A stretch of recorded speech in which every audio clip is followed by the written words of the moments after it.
नमस्कार, आदाब, सत श्री अकाल। आज मैं आपको सुनाने जा रहा हूँ मुंशी प्रेमचंद जी लिखित कहानी पूस की रात। हल्कू ने आकर स्त्री से कहा, सहना आया है, लाओ जो रुपए रखे हैं उसे दे दूं, किसी तरह गला तो छूटे।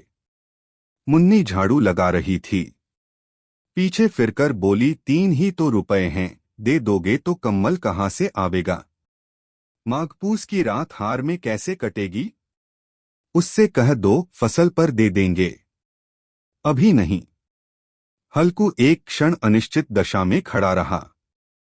पूस सिर पर आ गया, कम्मल के बिना हार में रात को वह किसी तरह नहीं जा सकता। मगर सहना मानेगा नहीं, घुड़कियां जमावेगा, गालियां देगा।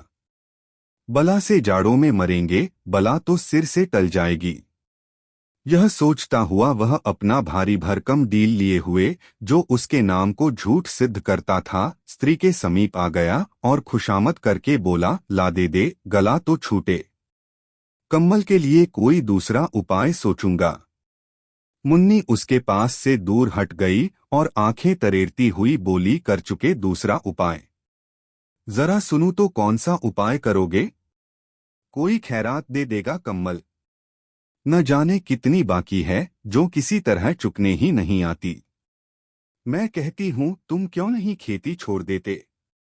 मरमर काम करो, उपज हो तो बाकी दे दो, चलो छुट्टी हुई। बाकी चुकाने के लिए ही तो हमारा जन्म हुआ है। पेट के लिए मजूरी करो, ऐसी खेती से बाज आए।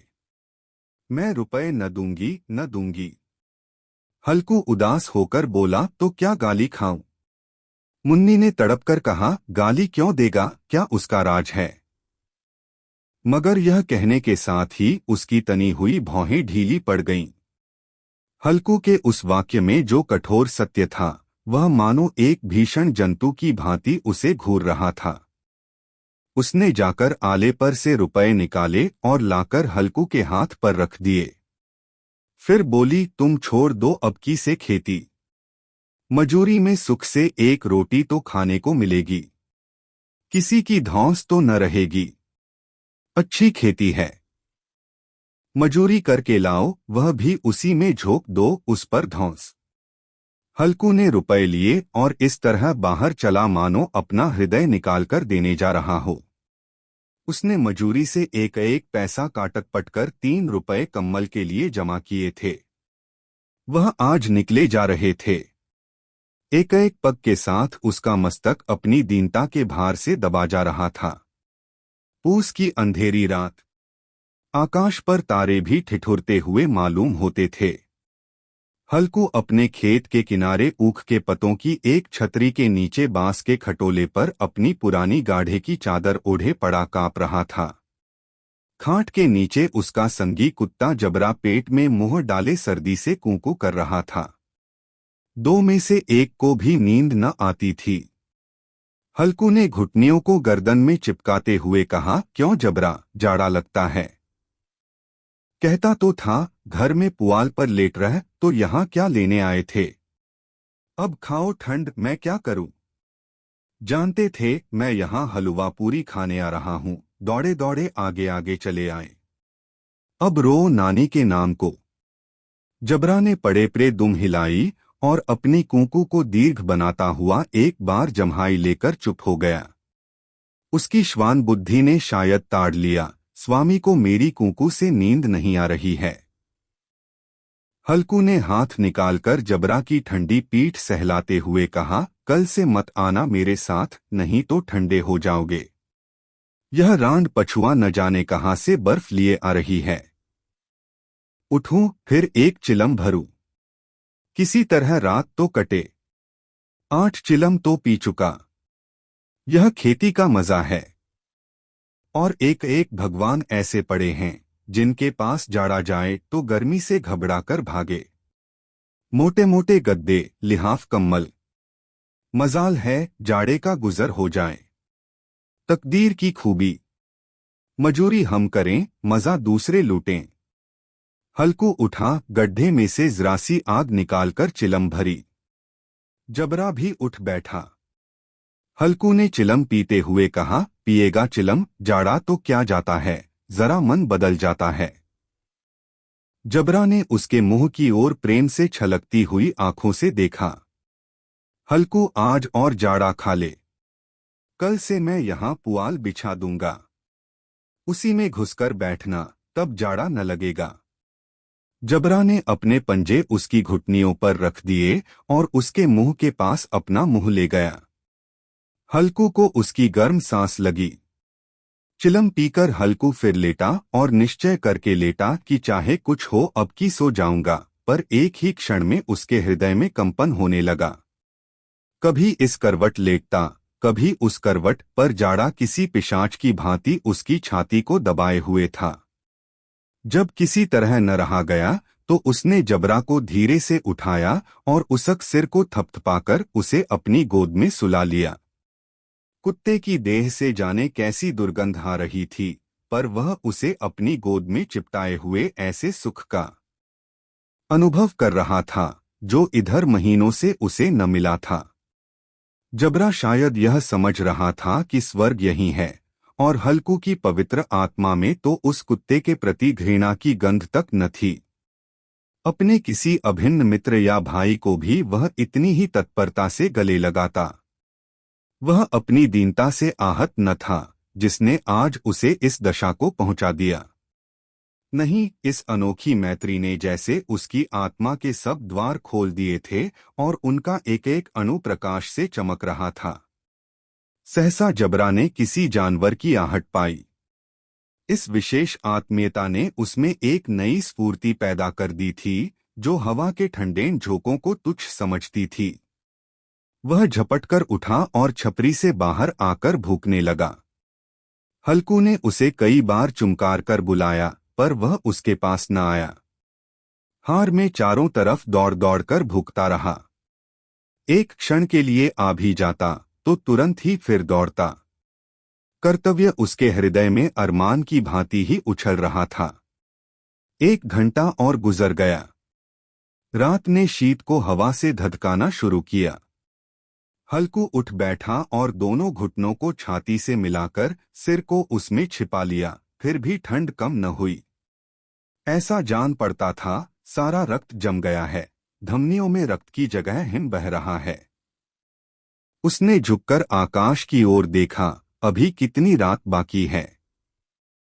सप्तर्षि अभी आकाश में आधे भी नहीं चढ़े। ऊपर आ जाएंगे तब कहीं सवेरा होगा। अभी पहर से ऊपर रात है।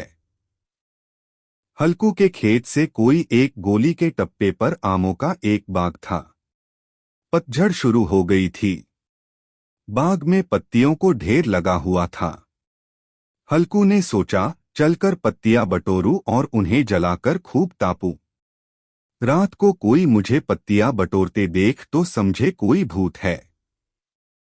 कौन जाने कोई जानवर ही छिपा बैठा हो, मगर अब तो बैठे नहीं रहा जाता। उसने पास के अरहर के खेत में जाकर कई पौधे उखाड़ लिए और उनका एक झाड़ू बनाकर हाथ में सुलगता हुआ उपला लिए बगीचे की तरफ चला। जबरा ने उसे आते देखा तो पास आया और दुम हिलाने लगा। हल्कू ने कहा, अब तो नहीं रहा जाता जबरू, चलो बगीचे में पत्तियां बटोरकर तापें। टांठे हो जाएंगे तो फिर आकर सोएंगे, अभी तो बहुत रात है। जबरा ने कूकू करके सहमति प्रकट की और आगे आगे बगीचे की ओर चला। बगीचे में खूब अंधेरा छाया हुआ था और अंधकार में निर्दय पवन पत्तियों को कुचलता हुआ चला जाता था। वृक्षों से ओस की बूंदें टप-टप नीचे टपक रही थीं। एकाएक एक झोंका मेहंदी के फूलों की खुशबू लिए हुए आया।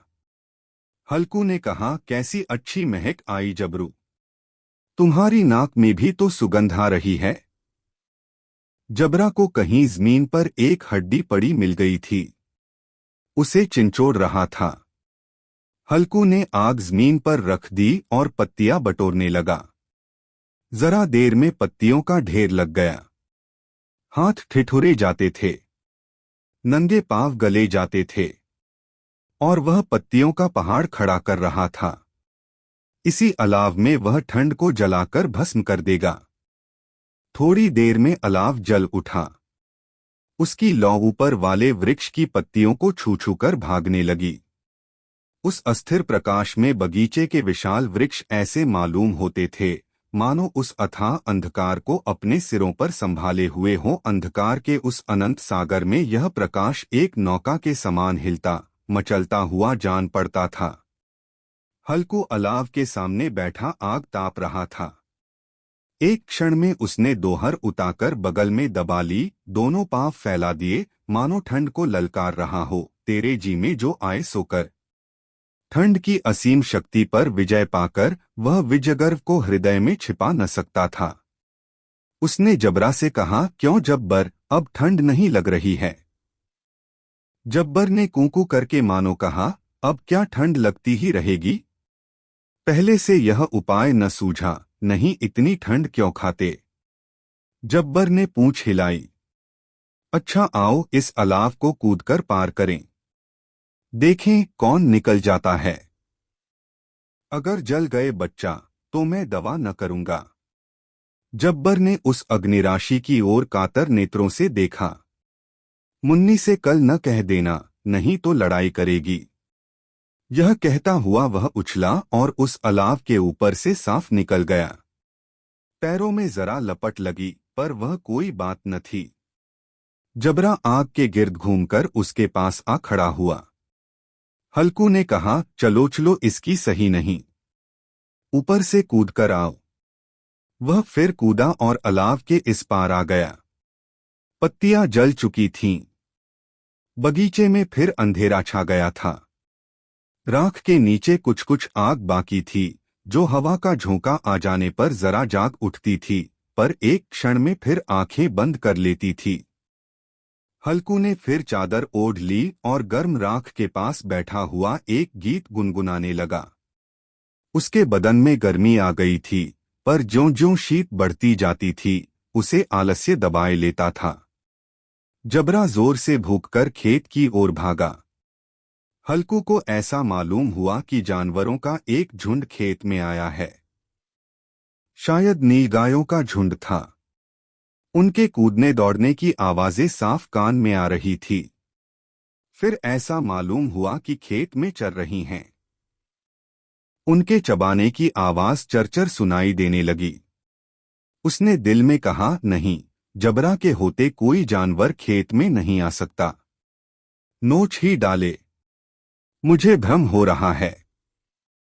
कहा, अब तो कुछ नहीं सुनाई देता। मुझे भी कैसा धोखा हुआ। उसने जोर से आवाज लगाई, जबरा जबरा। जबरा भूकता रहा, उसके पास न आया। फिर खेत के चरे जाने की आहट मिली। अब वह अपने को धोखा न दे सका। उसे अपनी जगह से हिलना जहर लग रहा था। कैसा दंदाया हुआ था। इस जाड़े पाले में खेत में जाना, जानवरों के पीछे दौड़ना असह्य जान पड़ा। वह अपनी जगह से न हिला। उसने जोर से आवाज लगाई, लिहो लिहो लिहो। जबरा फिर भूख उठा। जानवर खेत चर रहे थे। फसल तैयार है। कैसी अच्छी खेती थी, पर ये दुष्ट जानवर उसका सर्वनाश किए डालते हैं। हल्कू पक्का इरादा करके उठा और 2-3 कदम चला, पर एकाएक हवा का ऐसा ठंडा चुभने वाला बिच्छू के डंक का सा झोंका लगा कि वह फिर बुझते हुए अलाव के पास आ बैठा और राख को कुरेदकर अपनी ठंडी देह को गरमाने लगा।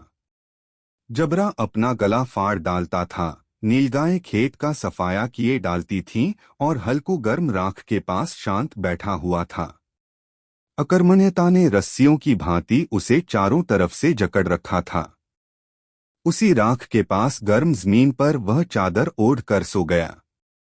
सवेरे जब उसकी नींद खुली तब चारों तरफ धूप फैल गई थी और मुन्नी कह रही थी, क्या आज सोते ही रहोगे? तुम यहाँ आकर रम गए और उधर सारा खेत चौपट हो गया। हल्कू ने उठकर कहा, क्या तू खेत से होकर आ रही है? मुन्नी बोली, हाँ, सारे खेत का सत्यानाश हो गया। भला ऐसा भी कोई सोता है? तुम्हारे यहाँ मड़िया डालने से क्या हुआ? हल्कू ने बहाना किया, मैं मरते मरते बचा, तुझे अपने खेत की पड़ी है। पेट में ऐसा दर्द हुआ कि मैं ही जानता हूं। दोनों फिर खेत के डाढ़ पर आए। देखा, सारा खेत रौंदा पड़ा हुआ है और जबरा मड़ैया के नीचे चित लेटा है, मानो प्राण ही न हो। दोनों खेत की दशा देख रहे थे। मुन्नी के मुख पर उदासी छाई थी, पर हल्कू प्रसन्न था। मुन्नी ने चिंतित होकर कहा, अब मजूरी करके मालगुजारी भरनी पड़ेगी। हल्कू ने प्रसन्न मुख से कहा, रात को ठंड में यहां सोना तो न पड़ेगा। यदि आपको कहानी पसंद आई हो तो कमेंट जरूर कीजिए और चैनल को सब्सक्राइब करना ना भूलिए।